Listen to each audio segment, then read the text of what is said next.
शुक्र ग्रह को हम संसारी सुखों का राजा बोलते हैं।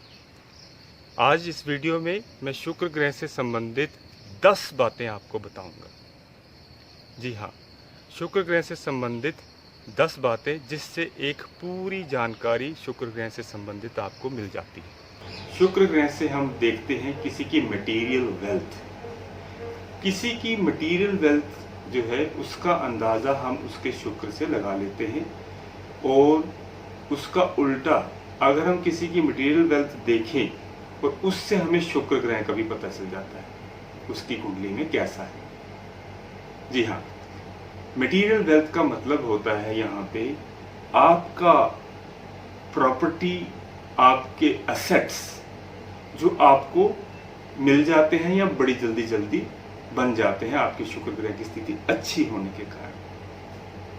तो अगर किसी के पास अच्छी प्रॉपर्टी है, अच्छे एसेट्स हैं, तो उसमें एक सेल्फ कॉन्फिडेंस होता है संसार में जीने का। तो किसी की मटेरियल वेल्थ जो है वो उसकी लाइफ में बहुत इम्पॉर्टेंट एस्पेक्ट है उसके अच्छे से जीने के लिए।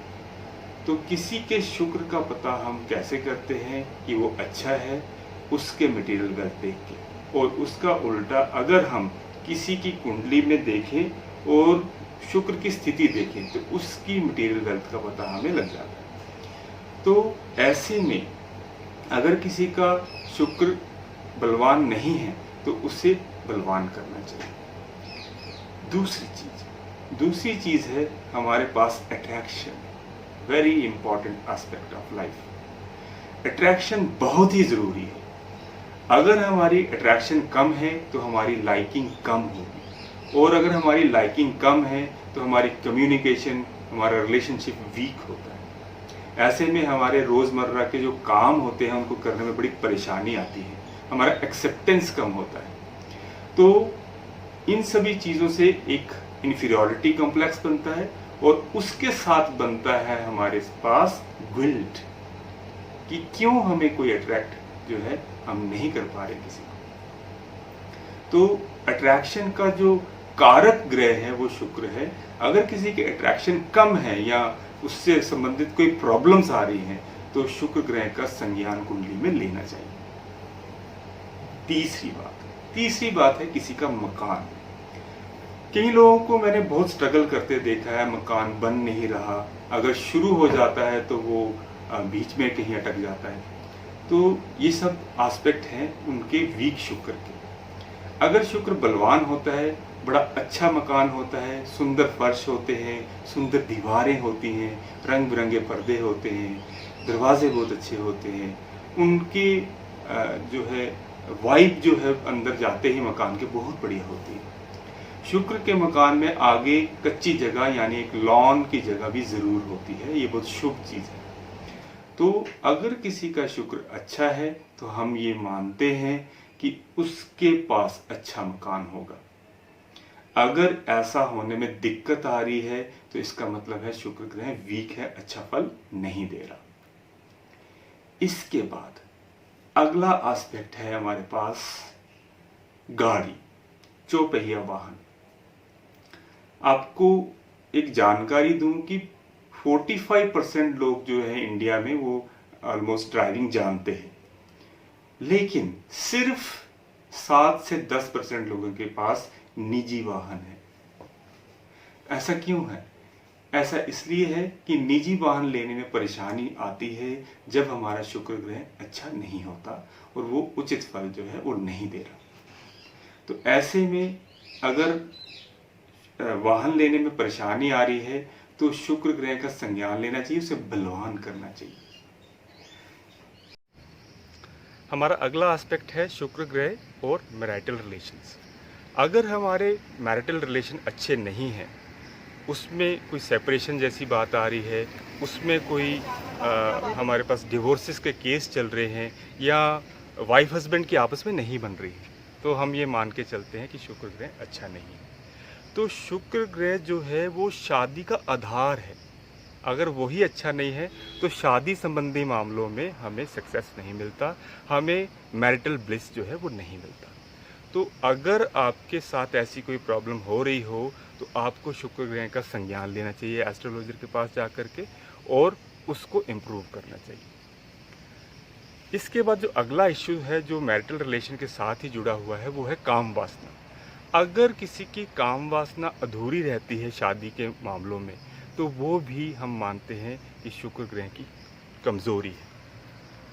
और अगर किसी को ये कमज़ोरी है तो हम कहते हैं स्पर्म काउंट कमज़ोर है या किसी मानसिक दबाव के कारण जो है वो काम वासना जो है वो दबी हुई है और इससे जो है दोनों जो पार्टनर हैं वो तृप्त नहीं हो पा रहे, तो तब भी हम ये मानते हैं कि शुक्र ग्रह जो है वो अच्छा फल नहीं दे रहे।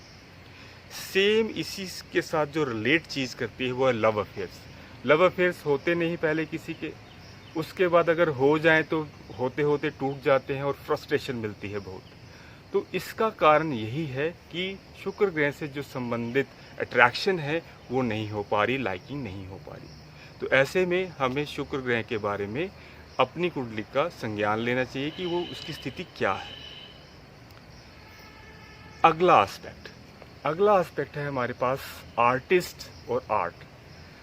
जितने भी आर्टिस्ट हैं जैसे एक्टर्स है, पेंटर्स है, स्कल्पचरर्स हैं, उसके बाद फैशन डिज़ाइनिंग के लोग हैं, इनका जो कारक ग्रह होता है वो शुक्र ग्रह होता है। अगर किसी की कुंडली में शुक्र ग्रह बलवान होकर बैठा है, अच्छे डिग्रीज पे बैठा हुआ है, तो हम ये मानते हैं कि उसको आर्ट और कल्चर ये जो फील्ड है इसमें बहुत ज़्यादा महारत हासिल होगी। तो जितने भी एक्टर्स हैं, एक्ट्रेसेस हैं जिनका नाम है, तो हम ये मानते हैं कि उनका शुक्र ग्रह बहुत बढ़िया है। और अंत में डिज़ायर्स, हमारी जो कामनाएं हैं, पहले तो कामनाएं जो हैं उसको हम इमेजिन ही नहीं कर पाते। अगर मैं आपको एक सही जानकारी दूं, जो कुछ हमें चाहिए उस दुनिया में पहले से मौजूद है, बस हमें उस चीज़ तक पहुंचना है। अब A to B का जो डिस्टेंस है वो आप कैसे तय करते हैं, वो आपके शुक्र ग्रह की जानकारी लेकर के पता चलता है। अगर शुक्र ग्रह अस्त है और शुक्र ग्रह बलहीन है तो इतनी इमेजिनेशन ही नहीं हो पाती कि कभी हम कोई बड़ी वस्तु, कोई लग्जरी जो है वो ले पाएंगे। तो जिसका शुक्र ग्रह बलवान होता है वो उसे विविड इमेजिनेशन देता है किसी चीज़ के बारे में कि मुझे ये चीज़ खरीदनी है, मुझे ये घर खरीदना है, मुझे ऐसा जो जगह है उसमें रहना है। वो इमेजिनेशन अट्रैक्ट करती है उस चीज़ को जहाँ पे भी हो। और ये A to B का जो डिफरेंस है ये फटाफट तय होता है। तो ये डिपेंड करता है A to B आप जा रहे हैं वो सीधी लाइन में जाएं या वो गोल गोल घूम के जाएं। तो ये जो सीधी लाइन है वो बताती है कि शुक्र की स्थिति आपकी कुंडली में बहुत ही बढ़िया है। और अंत में हमारे पास है मटेरियल ब्लिस। जितनी बातें अभी मैंने बताई, अगर आपकी कुंडली में वो सही है, अगर आपकी कुंडली में वो सही से 70-80% भी हो जाती हैं, तो आपकी ज़िंदगी में मटेरियल ब्लिस होता है, जो कि बहुत इंपॉर्टेंट पार्ट है लाइफ का। तो ये थी शुक्र ग्रह से संबंधित जानकारी। नए वीडियो में मैं फिर से एक नई जानकारी के साथ उपस्थित होऊंगा। तब तक के लिए नमस्कार।